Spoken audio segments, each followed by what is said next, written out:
mahogany table cracked under the weight of Jonathan Prescott's fist, sending crystal glasses trembling across the pristine white tablecloth. Silence descended over Oceana, the most exclusive restaurant on the coastline, as diners froze mid-conversation, and waitstaff paused with trays suspended in air. "Unacceptable," he growled, dark eyes narrowing beneath perfectly groomed silver hair that contrasted sharply with his midnight blue bespoke suit. The whispers about his connections to organized crime were never spoken aloud in his presence, yet everyone in Boston's elite circles knew exactly who controlled the city's shadowy underbelly. A single drop of red wine had stained the sleeve of his custom-tailored jacket, a minor offense that had triggered a disproportionate response. His security detail, 3 broad-shouldered men with telltale bulges beneath their jackets, shifted uncomfortably as their employer's temper flared against a new waitress. Samantha Hayes maintained perfect posture as the tirade continued, her auburn hair pulled back in a severe bun that emphasized the sharp angles of her face. Her expression revealed nothing, not fear, not anger, not even the appropriate servile apology expected in her position. "I've seen homeless people with better coordination," Jonathan continued, his Boston accent thickening with each scathing word. The restaurant manager hovered nearby, pale-faced and sweating, desperate to defuse the situation before it further disturbed the high-profile clientele. For 3 seconds, perfect stillness reigned as diners and staff waited to see how the humiliation would unfold. The restaurant's ambient music seemed to fade as all attention focused on the unfolding drama between predator and unexpected prey.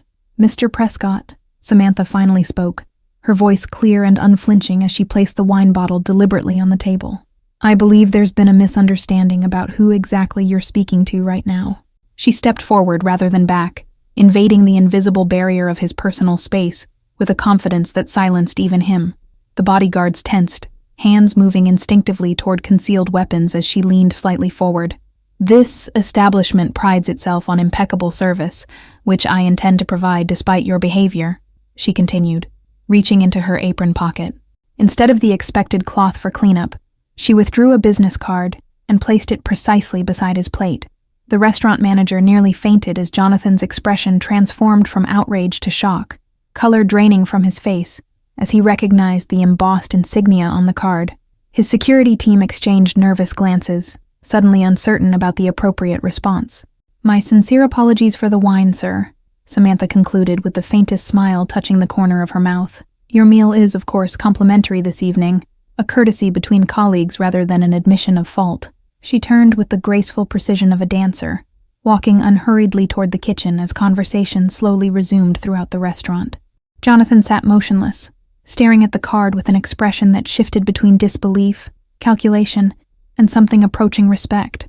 "Boss?" His head of security questioned softly, leaning in with concern etched across his features.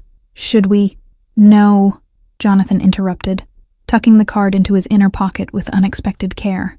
"We've clearly misjudged the situation, Antonio. Significantly misjudged it.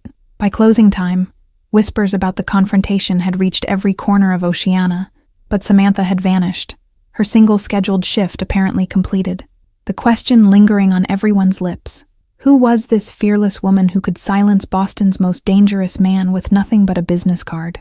2 days passed before Jonathan found himself parked outside a modest brownstone in South Boston, far from his customary territory of luxury penthouses and private clubs. The neighborhood was respectable but unremarkable, perfect camouflage for someone who preferred to remain unnoticed. His driver waited in the car as Jonathan approached the building alone, an unprecedented breach of his security protocols that demonstrated his unusual interest. The manila folder tucked beneath his arm contained everything his investigators had uncovered about Samantha Hayes in 48 hours of intensive research. The information had shocked even him. Graduate degrees in international finance and criminal justice from Harvard, 5 years at the FBI's Financial Crimes Division, and then a sudden, unexplained resignation 18 months ago. The waitressing job was clearly a cover, but for what purpose remained frustratingly unclear. Rain began to fall as Jonathan stood contemplating his next move, fat droplets darkening the shoulders of his cashmere overcoat. The rational choice would be to eliminate this potential threat before she could become problematic, yet something about her fearless confrontation had sparked his curiosity. "Planning to stand in the rain all evening, Mr. Prescott?" Samantha's voice came from behind him, causing him to turn with uncharacteristic surprise. She stood beneath a black umbrella, dressed not in waitress attire, but in a tailored charcoal pantsuit that spoke of professional authority. Her eyes, a striking amber he hadn't properly noticed in the restaurant's dim lighting, assessed him with clinical precision. "I wondered how long it would take you to find me," she continued, stepping past him to unlock the building's entrance door. 18 hours, actually," he replied, accepting her implicit invitation to follow her inside. "I've become less efficient in my advancing years. In my prime, I would have been here yesterday morning." The apartment betrayed nothing of her personality. Minimalist furnishings, no photographs, walls painted a neutral gray that offered no insights. It resembled a high-end hotel suite rather than a home, suggesting temporary residence rather than permanent settlement. "Your background is unexpected for someone clearing tables at Oceana," Jonathan observed, declining to sit despite her gesture toward a leather armchair. The folder remained unopened in his hand, its contents now seemingly unnecessary in her presence. "And your reaction to a wine stain was excessive even for a man of your reputation," she countered, removing her suit jacket to reveal a shoulder holster containing what he recognized as a Glock 19. The display wasn't threatening but informative, establishing parameters for their conversation. Jonathan felt the unfamiliar sensation of being outmaneuvered, a position he hadn't experienced in decades of controlling Boston's underworld. "Why don't we dispense with the preliminaries, Ms. Hayes, and discuss why a former federal agent is infiltrating establishments frequented by my organization?" "I'm not investigating you, Mr. Prescott," Samantha replied, pouring 2 fingers of scotch into crystal tumblers without asking his preference. "If I were, you'd already be facing indictment rather than standing in my living room discussing career choices." The scotch was Macallan 25, his preferred brand and vintage, another small detail she'd somehow acquired. Jonathan accepted the glass, allowing his fingers to brush against hers deliberately, testing for reaction, but finding none. "Then perhaps you'll enlighten me about your interest in Oceana," he suggested, taking a measured sip. "It seems an unlikely coincidence that you'd select my regular Thursday establishment for your foray into food service." "I needed your attention," Samantha stated simply, the directness of her response momentarily disarming him. "The wine spill was deliberate. I anticipated your reaction and leveraged it to create a memorable introduction." Jonathan's laughter broke the tension, a genuine sound that softened the hard lines of his face and revealed glimpses of the charming man who moved comfortably among Boston's legitimate business circles. "In 30 years, no one has ever sought my attention through calculated wine spillage. Conventional approaches seemed unlikely to penetrate your security layers," Samantha responded with the ghost of a smile. "Desperate circumstances occasionally require creative solutions, Mr. Prescott, particularly when time is a critical factor." She moved to a concealed wall safe behind an abstract painting, extracting a file significantly thicker than the one Jonathan still carried. "Your organization is being targeted by federal authorities, not for your activities, but as leverage against someone else." The information she presented was meticulously documented. Surveillance reports, financial records, photographs of federal agents meeting with members of a rival organization. Jonathan's expression remained impassive, but his mind worked rapidly, assessing implications and potential consequences. "The Rodriguez cartel has established a working relationship with certain corrupted FBI officials," Samantha continued, spreading photographs across the coffee table. "They're building a case against you based on falsified evidence to eliminate competition for East Coast distribution." Jonathan studied her face, searching for deception, but finding only the steady gaze of someone presenting objective facts. "And your interest in this situation stems from—" He left the question hanging between them, waiting for the true purpose of her elaborate approach. "The same officials were responsible for my partner's death during an operation 18 months ago," she replied, her voice remaining steady despite the flicker of pain in her eyes. "They buried evidence, labeled it a tragic accident, and promoted the agent who pulled the trigger." Understanding dawned across Jonathan's features as pieces aligned into a coherent narrative. "You're seeking revenge, Ms. Hayes, a motivation I find both comprehensible and concerning from someone with your training." "Justice, not revenge," she corrected him, closing the file with decisive precision. "These men have corrupted the system I once believed in, making traditional legal remedies impossible, which brings me to my proposition." The rain intensified outside, drumming against the windows as thunder rumbled in the distance. Jonathan set down his empty glass and finally took the seat she'd offered earlier, an unconscious acknowledgement that their conversation had entered a new phase. I can provide you with information to protect your organization from their fabricated investigation, Samantha stated, sitting across from him with perfect posture. In exchange, I need access to evidence that exists only within your network, proof of their corruption that even they don't realize you possess. Jonathan's smile didn't reach his eyes as he considered her proposal, weighing calculated risks against potential benefits. You're suggesting an alliance between a crime lord and a former federal agent, an arrangement fraught with mutual suspicion and competing objectives. I'm suggesting a temporary alignment of interests between two people with complementary resources, she countered, leaning forward slightly. 6 weeks, Mr. Prescott. That's how long before they move against you with fabricated evidence that would convince even a skeptical jury. A notification chimed on Samantha's phone, breaking the moment of consideration. Her expression changed subtly as she glanced at the screen, a micro-expression of alarm that Jonathan's experienced eyes didn't miss, despite her quick recovery. It appears our time for negotiation has suddenly shortened, she said, rising smoothly to her feet as she tucked the phone away. We have approximately 3 minutes before unwelcome visitors arrive. I suggest we continue this discussion elsewhere. Jonathan's black Bentley sliced through rain-slicked streets, tires hissing against wet asphalt, as Samantha directed his driver toward the waterfront district. The hasty exit from her apartment had necessitated leaving behind critical files, a circumstance that visibly frustrated her despite her composed exterior. Rodriguez's men have clearly accelerated their timeline, she observed, checking the secure phone she'd brought with her.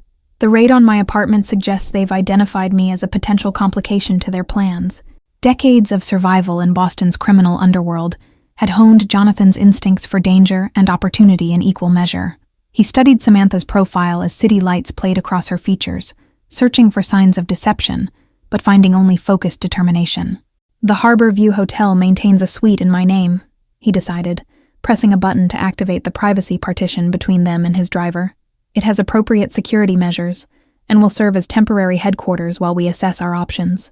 Rain hammered against the car windows as they passed through the financial district, the skyscrapers looming like sentinels through the downpour. Samantha remained silent, her gaze fixed on the passing scenery, while her mind clearly processed multiple contingency plans. Your FBI credentials, are they still active? Jonathan asked, his tone conversational despite the weight of the question. Technical details would determine their next steps, particularly access to federal databases and secure facilities. Samantha's slight smile carried no warmth as she turned toward him. My credentials were deactivated upon resignation, but certain access codes remain functional due to administrative oversights. Bureaucratic inefficiency occasionally proves useful. The Harbor View's underground parking provided discreet entry, with Jonathan's security team creating a protective formation around them, despite Samantha's visible discomfort with the arrangement. Their synchronized movements revealed extensive training beyond typical bodyguard services. Suite 1801 occupied the entire top floor, its panoramic windows offering unobstructed views of Boston Harbor, now obscured by sheets of driving rain. The opulent space featured multiple rooms, advanced security systems, and the unmistakable impression of a command center disguised as luxury accommodations. You have 24 hours to convince me this partnership is worth the inherent risks, Jonathan announced, removing his overcoat and handing it to a waiting attendant who materialized silently from an adjacent room. Beginning with concrete evidence about this alleged investigation, Samantha approached the floor-to-ceiling windows, her reflection superimposed over the storm-tossed harbor below. I'll need secure communication equipment, access to your information network, and at least 2 of your cyber specialists. Demanding, for someone seeking my assistance, Jonathan observed, loosening his tie as he moved toward a concealed bar. The casual gesture contradicted the calculating assessment in his eyes as he evaluated her request against potential benefits. Practical, for someone offering to save your empire, Samantha countered, turning to face him fully. Rodriguez plans to move significant product through your territory while you're occupied with federal entanglement. Classic misdirection with devastating financial implications. Jonathan's expression remained neutral as he poured 2 drinks, but the subtle tightening around his eyes revealed his reaction to this additional information. Interesting that you withheld this particular detail during our previous conversation. Strategic information release ensures continued dialogue, she replied, accepting the offered glass with steady hands.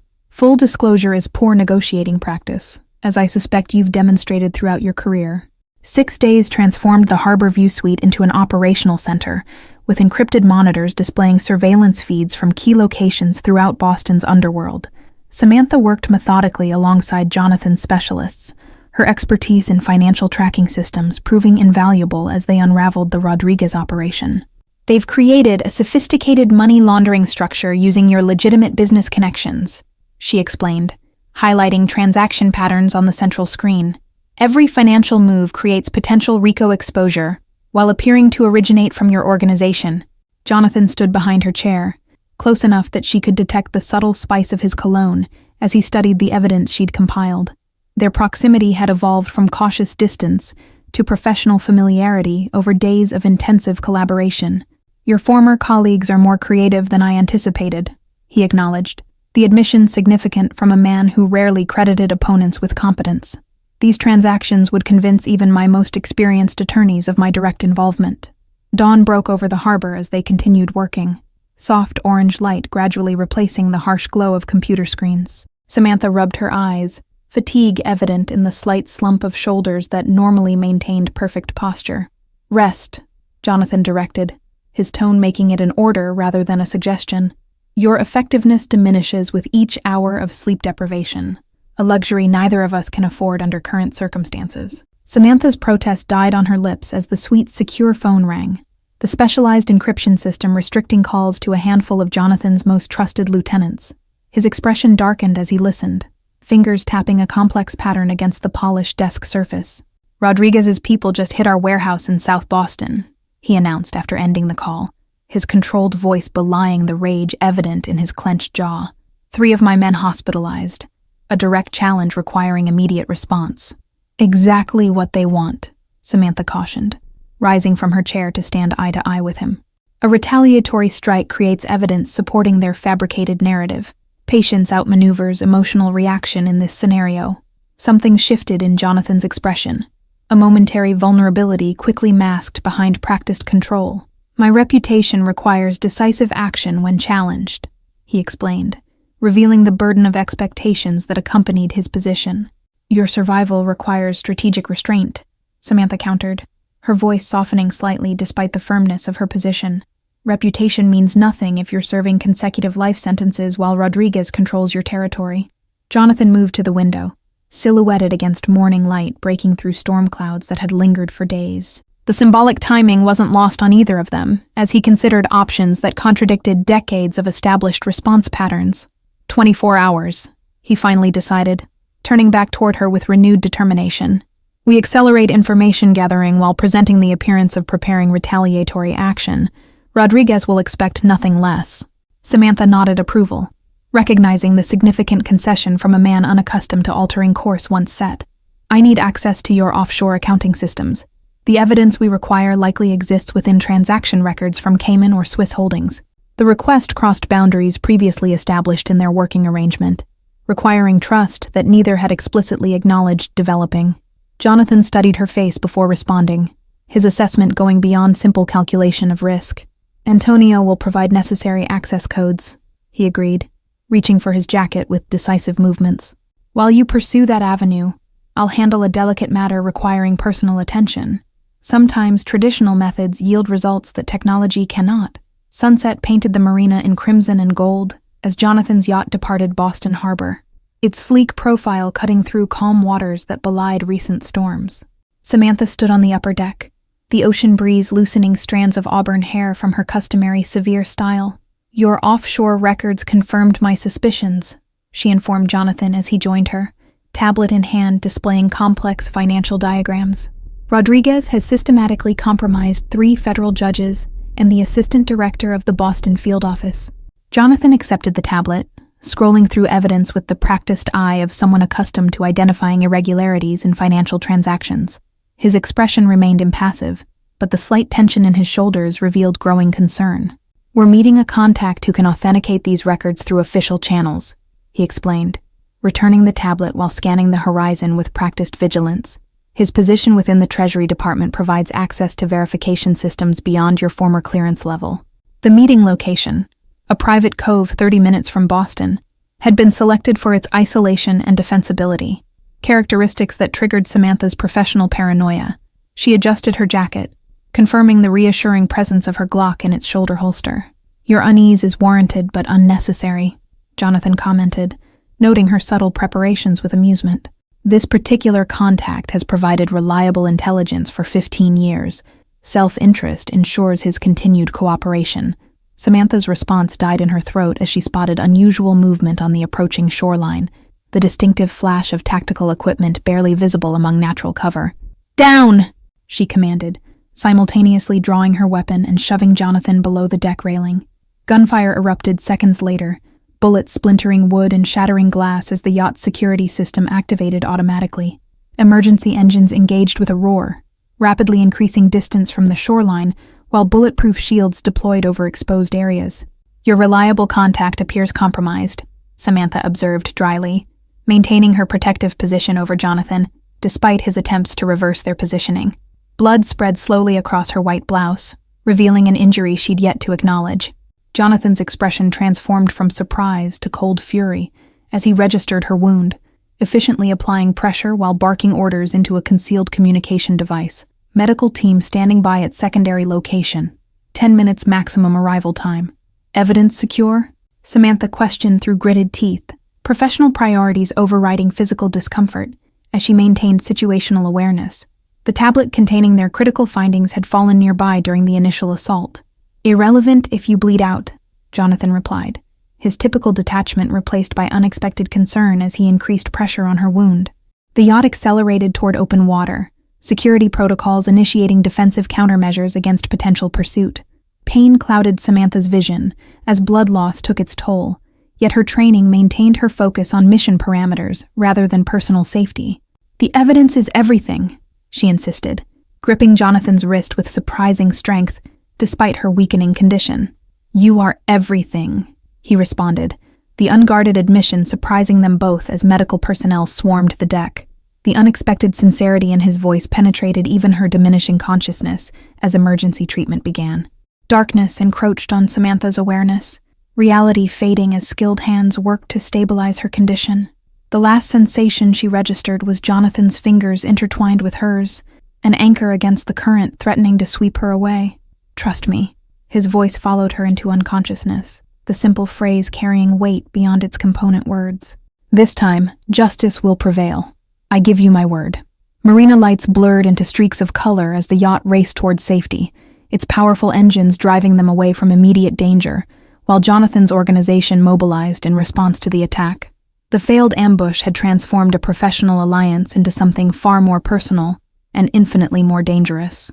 Consciousness returned to Samantha in fragments, the steady beep of medical equipment, hushed voices discussing treatment protocols, and the unexpected sensation of fingers still intertwined with hers. She opened her eyes to find Jonathan asleep in a chair beside her bed, his typically immaculate appearance disheveled from hours of vigilance. The private medical facility occupied the secure lower level of Jonathan's countryside estate, its equipment and staffing rivaling premier hospitals without accompanying documentation. Samantha assessed her condition with clinical detachment, surgical wound professionally dressed, IV delivering fluids and medication, minimal movement restrictions despite significant trauma. 3 days, Jonathan stated quietly, instantly alert despite apparent exhaustion. The bullet missed vital organs, but blood loss required substantial transfusion and recovery monitoring. Samantha attempted to sit upright, grimacing as pain overrode determination and forced her back against pillows. "The evidence?" she questioned, professional priorities unchanged despite her brush with mortality. "Secure and expanded," Jonathan assured her, reaching for a tablet on the bedside table. "While you recuperated, my team identified additional connections between Rodriguez and the compromised officials, a network more extensive than initially suspected. The information displayed on screen confirmed her worst fears, corruption extending beyond Boston to Washington connections that explained the protection Rodriguez had enjoyed, despite numerous investigations. Names and account numbers scrolled past, each representing another compromised official. "I've activated contingency protocols rarely employed during my 30 years in Boston," Jonathan continued, his tone revealing the gravity of his decision. "My organization has temporarily ceased all questionable activities, complete legitimate operational status for the first time since my father's era." Samantha studied his face, searching for deception, but finding only strategic calculation, mixed with something more personal. A significant sacrifice of revenue and influence, she observed, understanding the potential consequences within his world. A necessary tactical adjustment, he corrected, though the distinction seemed semantic rather than substantive. Rodriguez expects retaliatory violence. Our restraint confuses their strategic planning while undermining the narrative they've constructed. Night descended outside as they continued reviewing evidence, the estate's expansive grounds visible through bulletproof windows designed to appear conventional. Security patrols moved with practiced precision along predetermined routes, maintaining protective coverage without obvious presence. They targeted you specifically during the ambush, Jonathan noted, highlighting surveillance footage that showed gunmen adjusting positions as Samantha appeared on deck. Your identity remains their primary concern, not mine. The revelation shifted her understanding of recent events, realigning threat assessments and potential motivations.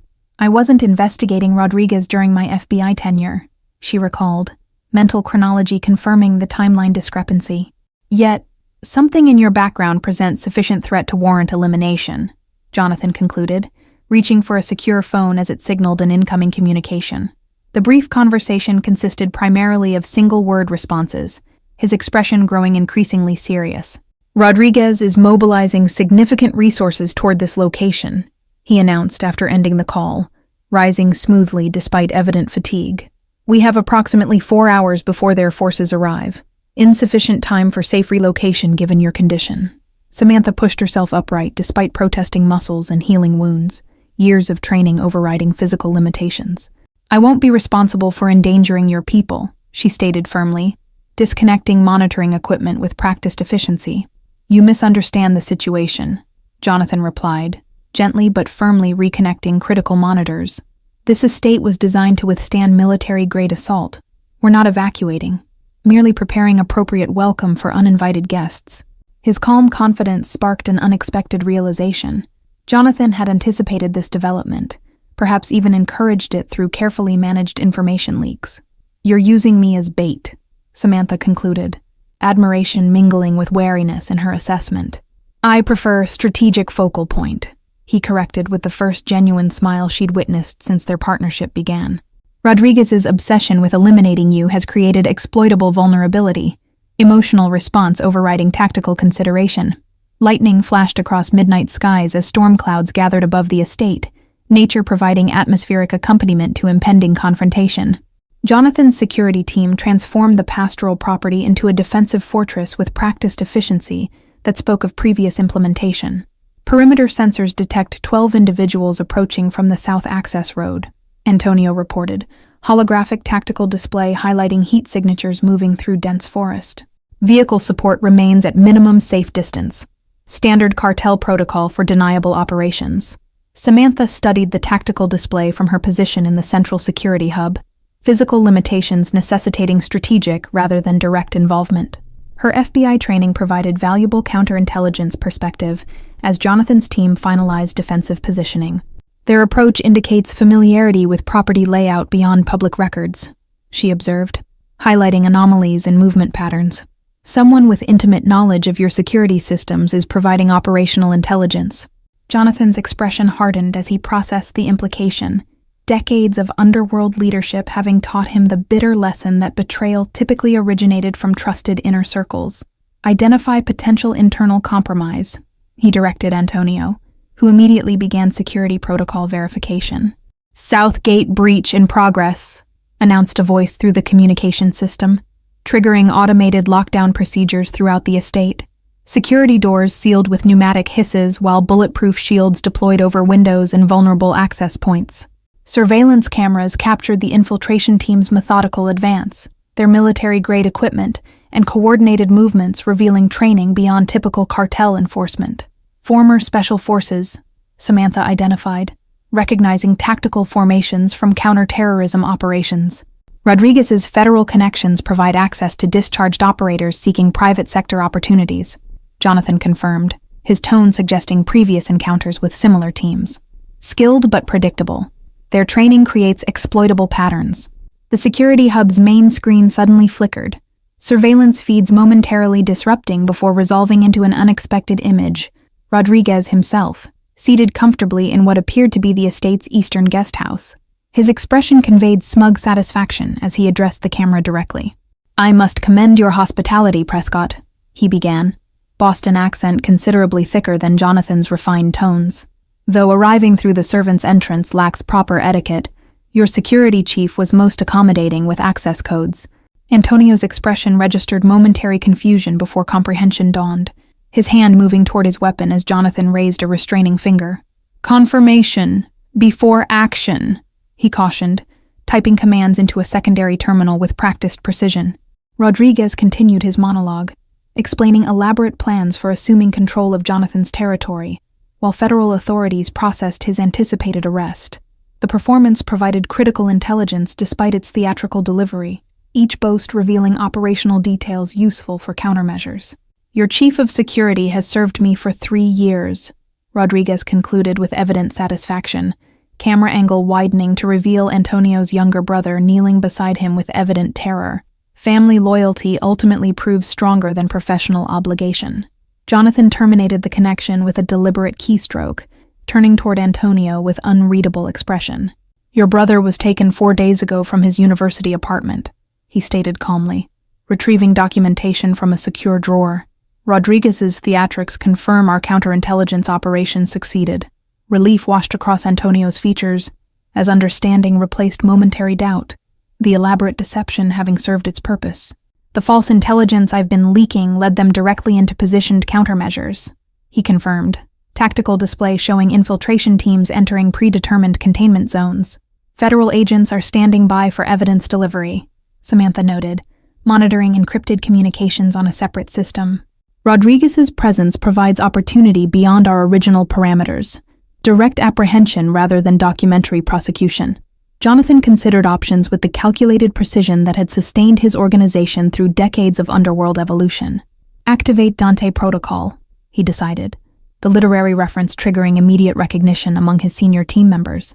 Dawn broke over the estate as federal tactical teams secured the property's perimeter, their unmarked vehicles establishing containment zones at all potential exit points. Agent in charge William Harrison coordinated operations from a mobile command center, his expression revealing conflict between professional obligation and personal history.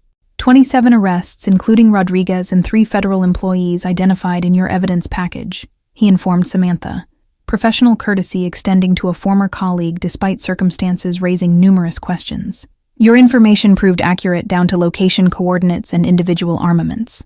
Samantha maintained professional demeanor despite physical discomfort, her FBI credentials temporarily reinstated for operational continuity.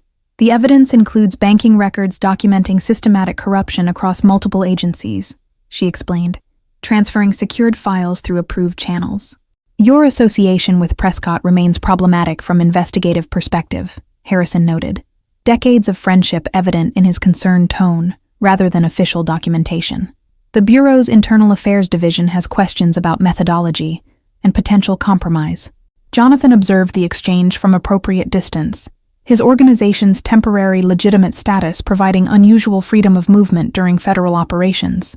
The calculated risk of allowing authorities full access to his estate demonstrated confidence in comprehensive contingency planning. "My testimony regarding Miss Doit Pao. Hayes covers only her assistance in exposing Rodriguez's operation," he assured Harrison when approached for statement.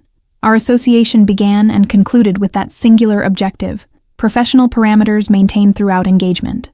Samantha concealed surprise at his deliberate mischaracterization, understanding the strategic necessity of distance between them during official proceedings. Her career rehabilitation required separation from Jonathan's world, despite complicated emotions neither had directly acknowledged. "The director has authorized conditional reinstatement pending review," Harrison informed her privately as documentation processing concluded. "Your methods raised concerns, but results justify provisional approval, effective immediately if you're physically cleared for duty."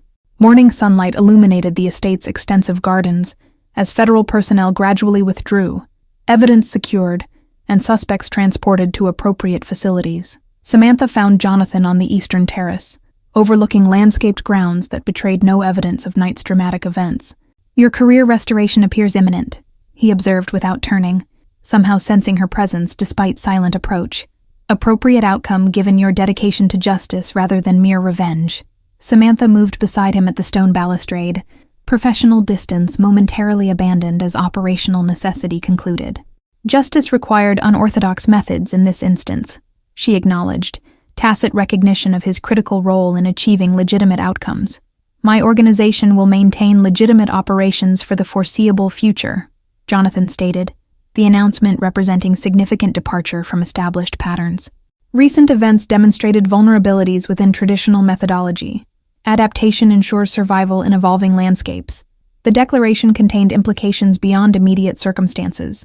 Potential transformation of Boston's underworld power structure through unprecedented business model adjustment. Samantha recognized the strategic brilliance while questioning sustainability given entrenched operational history. Your reinstatement creates interesting possibilities, Jonathan continued after comfortable silence, his gaze remaining fixed on distant horizon rather than her response. Federal credentials provide access unavailable through conventional channels, valuable partnership potential under appropriate parameters. Samantha understood the unspoken proposal. Continuation of their unlikely alliance through structured channels benefiting both professional objectives.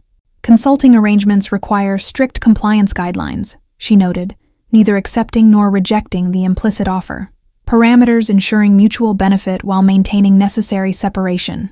Jonathan agreed, finally turning toward her with unexpected vulnerability beneath customary controlled expression. Personal factors notwithstanding until professional circumstances permit appropriate exploration. The acknowledgement of emotional connection beyond strategic alliance hung between them, neither willing to dismiss its significance, nor capable of pursuing its potential under current circumstances. Professional obligations and personal inclinations remain temporarily irreconcilable, despite shared understanding. 6 months, Samantha decided. Professional pragmatism establishing necessary boundaries. Sufficient time for your operational transition and my position stabilization. Reassessment of possibilities when both conditions satisfied. Jonathan extended his hand in formal agreement, the gesture simultaneously acknowledging professional terms while conveying deeper commitment through lingering contact. Boston's transformation requires expertise beyond my traditional resources. Your perspective provides invaluable guidance during transition. Their partnership had evolved from confrontational beginning to unexpected alliance, mutual respect replacing initial suspicion as shared objectives aligned disparate methods. The waitress who had fearlessly confronted a notorious crime lord now stood as his equal, professional boundaries establishing foundation for potential personal connection. Thank you all for following this story to its conclusion. If you enjoyed it, please write in the comments where you're watching from, and don't forget to like, subscribe, and share this video, as your support is essential for me to continue creating content like this for you.